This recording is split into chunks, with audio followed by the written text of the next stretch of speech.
All right. Hey, everybody, and welcome back to Be a Warrior podcast. This is a special day because I don't do interviews very often, usually in April, but we have two fantastic guys on board with us today. I kind of talked to you about them last week, and this is Randy West, yep, and David Banks. They are not Hello. only my amazing prosthetists, they are also Limbs for Humanity co-founders. And welcome, guys. Yes. Thank you. Thank you. Appreciate I Pleasure it. to can't be here. It is great to have you on, and I always love talking to people about what things you're doing, and I just think I really would like to just jump into this. But for those people that have not seen your interviews in the past couple years with me, a little bit about yourselves and kind of just to build that reputation up. What brings you to this table, and why you guys, and what you're doing, and what you've been through, and that. So let's start us off. Randy, can you start us off on a little bit about you and Yeah, that'd be great. My name's Randy West. I'm a certified prosthetist. I've been practicing for about 25 years already. Um, Worked for a big corporation for about 11 years, and then 11 or so years ago, jumped out on our own, started our own prosthetic company. About 3 years ago, David and I started a nonprofit called Limbs for Humanity. David and I'll let him share the story on how we met, but we met 24, 25 years ago, Yeah. and just kind of been together ever since. The last probably 11 years doing prosthetics together. But Limbs for Humanity, we fit a lot of prosthetics in our day to day lives, but Limbs for Humanity just kind of gives us a whole new, um, what's the word I'm looking for? That gives us a whole new appreciation for what we What we do do, yeah. and what we're able to do for people that are less fortunate. And so it's really I know it's changed his life and it's really changed mine. And it's really given us a different outlook on all the things we can do for people. And Yeah. I think we're in this world, we're all here to do something to help somebody in some way. And this is our way that I feel that we can help a lot of people. yeah, So I go ahead, agree. David. Yeah. Absolutely. Yeah. My story, real briefly, I'm David Banks. I'm a CPA, a certified prosthetist assistant. I've been an amputee for 25 years, actually. This March 18th, 2000, I lost my leg down in Rocky Point, Mexico on a four-wheeler. We can go more into that later. I won't go into the full details, but just a nasty accident out there. But that's what brought me to Randy. Randy was my first practitioner 25 years ago. He made my prosthesis. And from that, you know, early on moment, we just we just hit it off real well, became great friends along the way. I learned a lot from him. I always wanted to get into prosthetics, so I did a career shift um, during that process. Worked as a peer mentor for many years for him, and then we came into a partnership together here at the Limb Center, and we've been working together ever since. I We started this company, what, 11 years 11 ago? years ago. About Yeah. 11 years. I joined in 2016, so I've been practicing ever since then. Randy was my mentor, taught me everything I know, as in terms of prosthetics. And then, as he mentioned, we just decided about 3 years ago that there was a huge need outside of our for-profit business. There's a huge need to help people here in the U.S. and globally who are just less fortunate. So we started Limbs for Humanity, which is now a 501(c)(3) nonprofit organization, and we just serve and help people as often as we can. It's exciting. It Yeah. really makes Well, us excited. so how did you guys end up? I know that your origins started in Rocky Point Medical Center, correct? And I mean, David, we've talked about this, the full circle of your Yeah, journey as going there as a two-legger and coming home as a one-legger, one and legger. going Yeah, back to helping those there. What got yeah. you started with Rocky Point? Was it that connection or was it something else? No, it was actually, I mean, it was divine intervention, I think, but it was just kind of, Randy had gotten, you had mentioned years ago, probably somebody reached out to you from that particular clinic. It's a clinic in Rocky Point. It's called Rocky Point Medical Clinic, Mm. and they do everything from women's health to physical therapy to dental.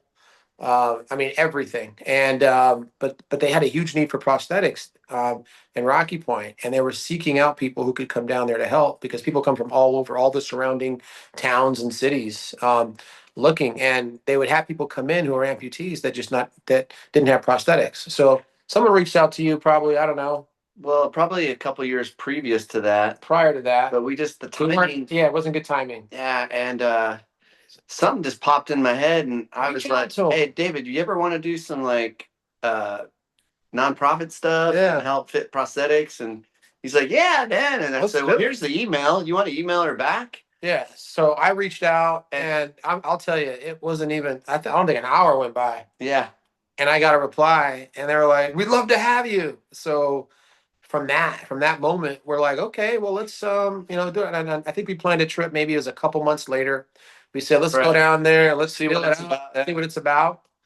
And I'll tell you, that was 3 years ago, and we've had, I don't know, 25 to 30 trips since then, or Yeah, at least. yeah, probably at least. Yeah, Yeah, yeah. yeah. Last. And when you first started doing that though, it really wasn't going to be this huge nonprofit as much as they were looking at someone that would just come in once in a while just to help them out, right? Exactly. Are there Yeah. no prosthetists practicing in that area or Mexico? I don't know their medical system down there. No, they have absolutely Hermosillo, no right? resources. Hermosillo. Yeah, so yeah, there are a couple other towns. I know in Hermosillo, there's a company, maybe one company, but they charge a pretty significant amount, and not everybody can afford that. And the people we serve are the ones that have absolutely no means. No means. The ones we meet, they may have been, a lot of them have been amputees for 2 years, 3 years, or even longer, and never even thought about the opportunity of having a prosthesis. So, and I mean, and to be able to afford one and pay 3, 4, 5, $6,000 for one, that's just out of the picture. Yeah. So yeah, I mean, it was just we saw the need after that first trip. We were like, This is bigger than us. this is way bigger than us, and we can't stop. We have to go No. back, knowing there's this line and thousands of people who need help. So we did it for the first year, and I think we did 5, 6 trips that first year. It was crazy. And we're like, man, we're running out of parts, running out of resources. So that's when we came together and said we need to make this We need some an help. actual nonprofit because we need help, and we need people to help to donate financially, donate parts, donate time. To help support us, and Mhm. that's kind of how it started. Well, tell me a little bit about how it has not just branched into Rocky Point, but elsewhere, like within our own community here. Yeah. I know it's more local, more Arizona, Right. but it's not that you are shutting anybody else out. But what does it take for someone to actually get your help? Yeah, it's a good question. It's Like what really, qualifies them, and how do people that need that, like, because there's a lot of people that yes. I've even seen in our own community that this is, well, Yeah. insurance, I mean, I For find us, it. Yeah. High deductibles, Yes, everything. for us, it's anybody that cannot afford a prosthetic financially. And here in America, I know we have access, but there's a lot of people here in Arizona, with the access system, They still don't. they don't qualify for access, even though they're below the poverty. I mean, I think the access threshold is, I don't know, $15,000 Something a like year. that. Yeah. I don't know exact numbers, but it's very low. So we have this population of people that make just over that, and insurance is so bad nowadays to where deductibles are high, premiums are outrageous. So most people, who make an average wage can't afford to even have insurance with the employer. So they're in this situation where they're just in the middle. So for us, a lot of the people who we help here in the States are people that just do not have insurance. And then there's this side of it too, where there's a lot of people that need secondary prosthetics. We have people who might be able to afford a prosthesis, and like Access or Medicaid will do a standard. They'll do one prosthetic, and it's a very basic prosthesis. Right. But there, I mean, like a water prosthesis is something that's very important for a lot of people to safely shower. And a lot of people, enjoy water activities, skiing, going to the Yeah. lake, swimming in their pool. you know, Yeah. so secondary prosthetics and are extremely important. So we do a lot of that for our patients, helping them to get that secondary prosthesis, whether it be a water device, a running device, just something to help them get back, to living a full life like Yeah. before. Yeah. So Yeah, good Tell point. me, take me through the process. What does it look like when you go to help somebody? Like from kind of a quick start from start to finish. What does that look like for somebody getting your help? I'll take that. Like, I mean, Yeah, first thing, here in the States or in Mexico, or what are we just in general? Yeah. Why first, don't you find that one emotional story in your heart that you can think of and Oh, I let's see go what you're through getting that at. person's process and let's talk about the heartstrings on this one. Yeah. okay, I got one. Okay. Go for it. Probably Vivek.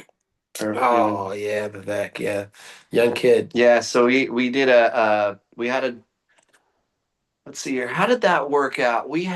They reached out through somebody else, and there's a young boy from Venezuela, 10 years old, reached out to another amputee, and they said, "Hey, you guys got to call Limbs for Humanity. I think they could help you." And the father called us. We got him and his dad in. He was a 10-year old. He's a 10-year-old little boy, above the knee amputee, congenitally born without his foot. Had a prosthesis fit long time ago, but he just outgrew it. Couldn't wear it. Yeah, he's a grown So boy. getting back, um, we had them come into our place of business, which is the Limb Center, and we did a full evaluation on him. And great kid, just a sharp kid, Yeah. and Full life. very respectful, everything. So we knew we were going to be able to help him. So we measured him. We got a bunch of data on him, and we took a impression. So that was the first step.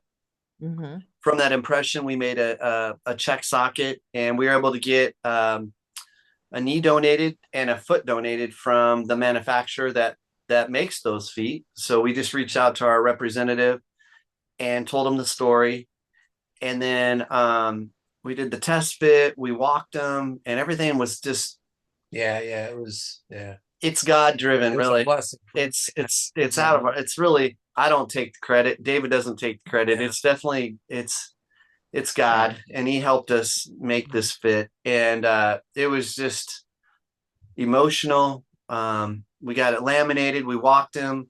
We actually had the news. Cameron came in and did a short little story just to help us share what we're doing with Limbs for Humanity, and it was, Yeah, it was great. he's just a young kid. He's full of life, and all he wanted to do was play soccer. He wanted to get back to playing sports. So he came in with crutches that day, and he walked out on his prosthesis. Yeah. And it was all tears and hugs, and Because you do think of your own kids, you have kids, and it's like, what if that was your child, and it's like, you'll do anything. do anything. Well, and with them too. I mean, we have a hard time as adults getting fit and having a good fit. I mean, like the first few years are hard, but for a Right. child that's constantly growing, there is not just the pains of the prosthesis, there is also the growth and those And- changes that happen. And that's right. And he just came in, I think, last week, and his knee was acting funny. So we did some adjustments, and I was like looking at him, like, oh, wow, you're already growing. yeah, I had to lengthen the prosthesis about 3/8 of an inch, and socket is still fitting, but I was like, all right, you're probably going to grow out of that socket, because he's not that big of a kid, So anyway. And David, do you it have a was cool. story like that that really kind of tugged for you, David? Oh man, there's so many, but I mean, that was a big one. But for me, it's the patients that we're helping, like Nivek or in Mexico. We've had so many profound encounters with people. Just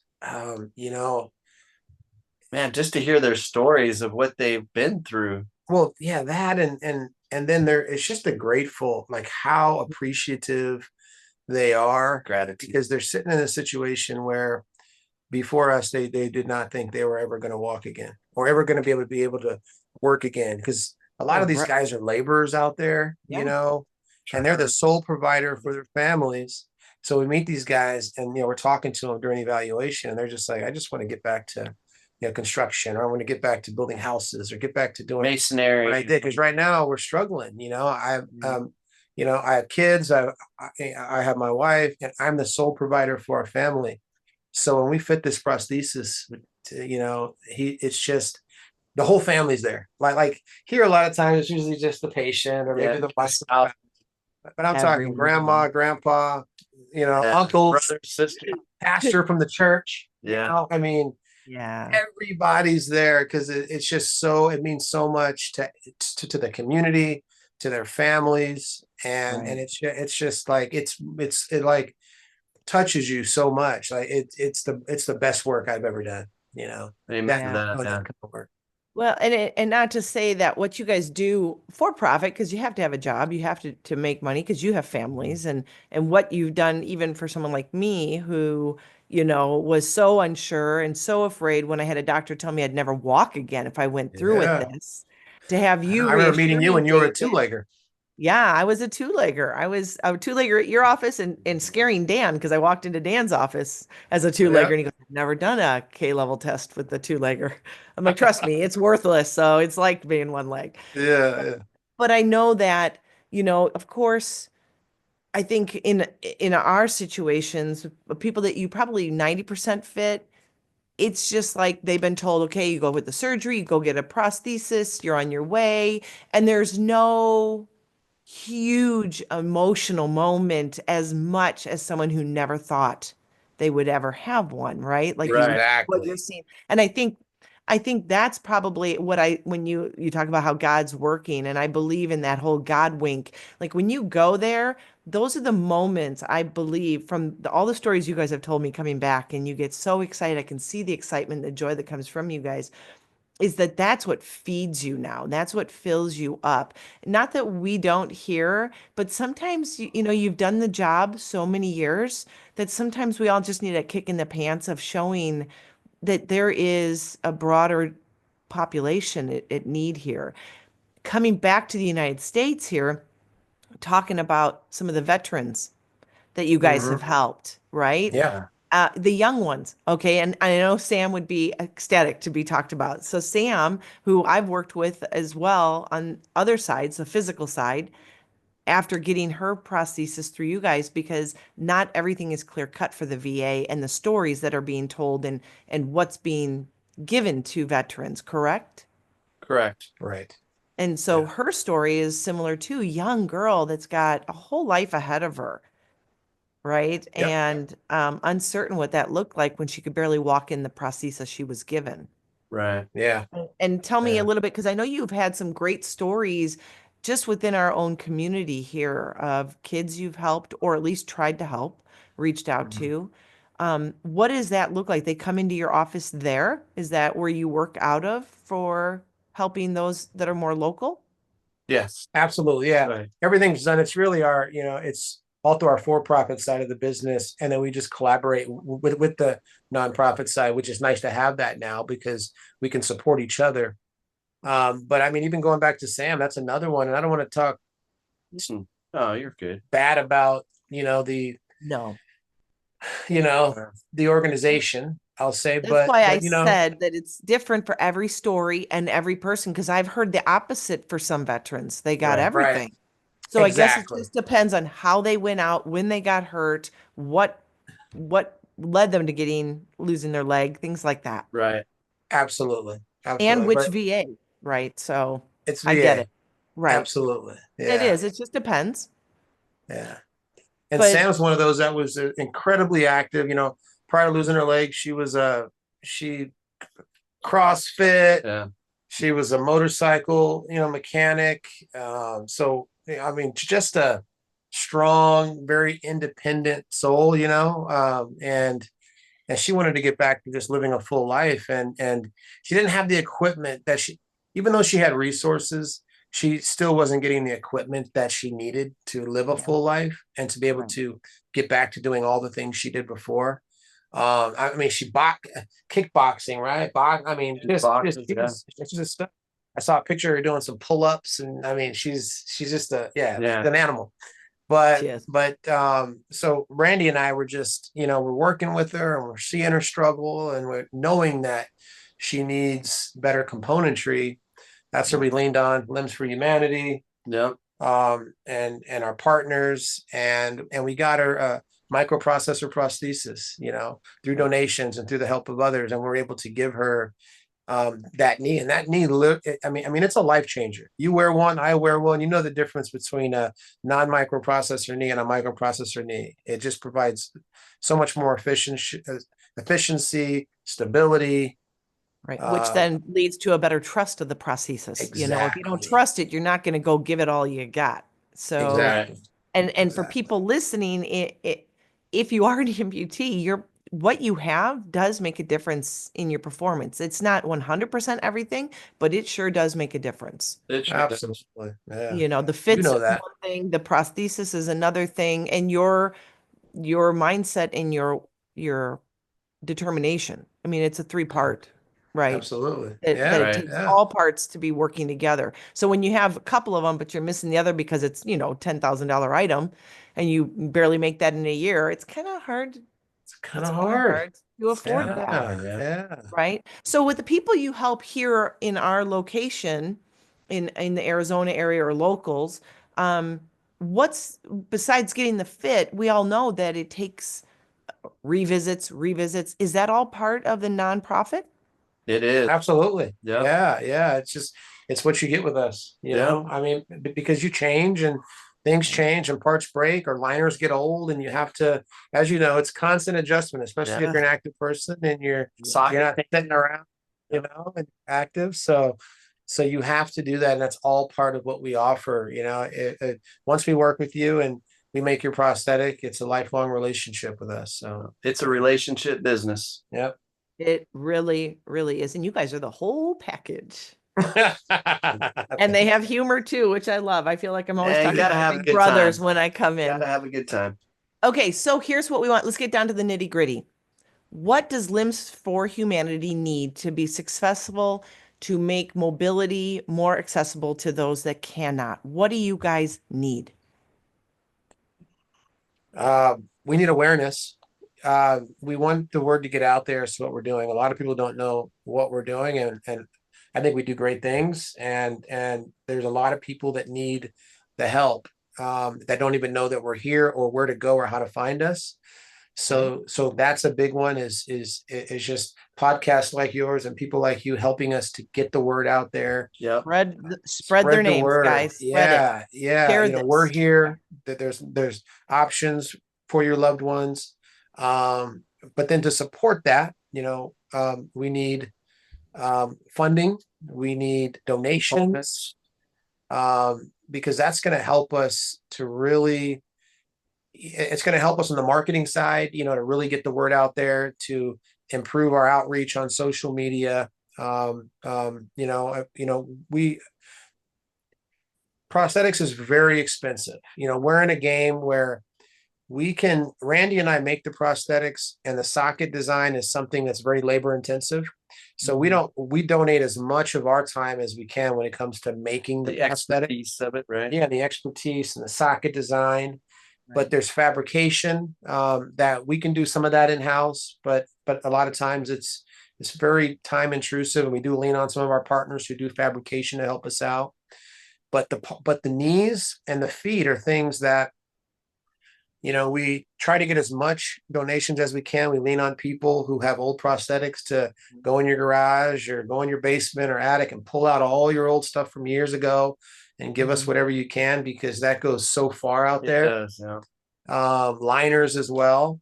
But last year, we were able to help so many more people last year because we did have a really good boost in our outreach, and we had a lot of new donors last year, and who donated and supported our cause, and it allowed us to buy. We actually found some really good components, especially knees. Yep. Because knees are very expensive, and we found a partner that is giving us a really good price on these knees. And in Mexico specifically, if we see 10 patients, 9 of them are above knee amputees. Most of the So we're not just dealing with feet, we're dealing with knees and feet. as well as liners in the socket. So or just knees in general are a huge need for us, and there's an expense that comes with it. So the financial support for the more we can get financially, it's going to help us to buy more parts and go help more people. Last year, we had to, even the year before, we get to a point where there's this list of people that still need help. And Randy and I had to pause a couple times on some trips because we didn't have the make phone resources. calls, call colleagues in the industry. Yeah. Do you have anything in your boneyard? Can you call your patients? Can you see what we can get? And there was a delay in that. So fortunately, the funding we received allowed us to just bypass all that, make a call, buy 20 knees, I think we bought. I think we did 15 knees. Okay, 15 knees. Yeah. We were able to buy those 15 knees, have them in within 3 days, call up our clinic in Rocky Point and say, we're ready to come down because we have the parts we need. Right. Yeah. So that's extremely important. So where can they find how to donate? we have a website, limbsforhumanity.org. And there's a link on the website to where you can donate right there. We're on TikTok, we're on Instagram, we're on YouTube. Yeah, you guys are really spreading all it those finally. pages actually have, and it's all at Limbs for Humanity. Okay. And all of those sites have our links in the bio, and you can click the link. It takes you right to a donation page. So yeah. And if they want to donate their gently used or older prosthetics, yes, I think the best way to do that is to reach out to us, and maybe we can get some photos of the prosthesis to see if it's something that would be useful. Yeah. And if it is, then we can help with the shipping just to get it to Arizona to our place. Yeah. Yeah. We could figure that out, because they're so valuable to us. There's a lot of life left on a lot of these components. Sometimes not, but that's kind of why it'd be nice to take a look at it via picture or something, and then we'll figure out a way to get it here, and we can definitely use it. Yeah. Okay. I like that. Well, and I'm gonna start another donation drive on my Facebook and my Instagram page. So for those of you listening, if you're looking for that, you'll be able to donate. And it's all linked up to their foundation here, their nonprofit. All right. So you need donations. You need financial backers. You need parts. And you need word spread so that people know who you are, what you do. And we are, just for those of you that are local to me up here in Carefree, in April, we are going to be doing an event at the Y. It's a kids event weekend, but tons of people come in through the parking lot. We will have a tent there. I don't know who's going to be joining me, but come. We may even have Blue Man. I don't know. We might. We might have Blue Man. Love the Blue Man. Right? He might need some clothes, but we'll see. But these guys, honestly, two of the nicest guys I've ever met. And I don't say that lightly. I truly mean it. They are what got me up. They motivated me. They listened, which is key to a good prosthetist, to listen and actually hear what the patient is saying. They've done everything they can to get me active and moving, and they've always been there to support me in every aspect, even when I'm crabby about something that has nothing to do with my limb, just the residual. But thank you guys. What you do is outstanding. I love that you're helping our own community, the children here, vets, and at Rocky Point, because it's a sad state when even insurances aren't covering what we need for basic mobility. And mobility is very, very important. I think unless you've really lost it and seen it taken away from you, you really don't understand that joy, that really deep joy that having that mobility brought back brings. So what you're doing is so commendable, and definitely a God thing that he works in and through you at all times. And I love that. Thank you. Thank you. I appreciate it. And we appreciate that. Just to add too, yes, we're doing a lot of Mexico stuff and going down there because of the need, but there's such a huge need here in the US as well. I mean, it's crazy. And since we've been doing this, the calls are coming in, and we've done a lot more here locally. We have this last year, which has been awesome. So, so we just want everybody to know it's, there's a lot of work that needs to be done here in the US, and we want to support that even more and more. So, For sure. Reach out to them at Limbs for Humanity or reach out to me. I'm right there with these guys working with them. So if you ever have a Yes, you question, are. if you're a candidate for it, that is definitely something that we can address. Yeah, But guys, love thank it. you. This is great. I'm so glad I finally got you on for Limbs for Humanity. And Yes. what you're doing is commendable. And I'm so proud of what you guys do.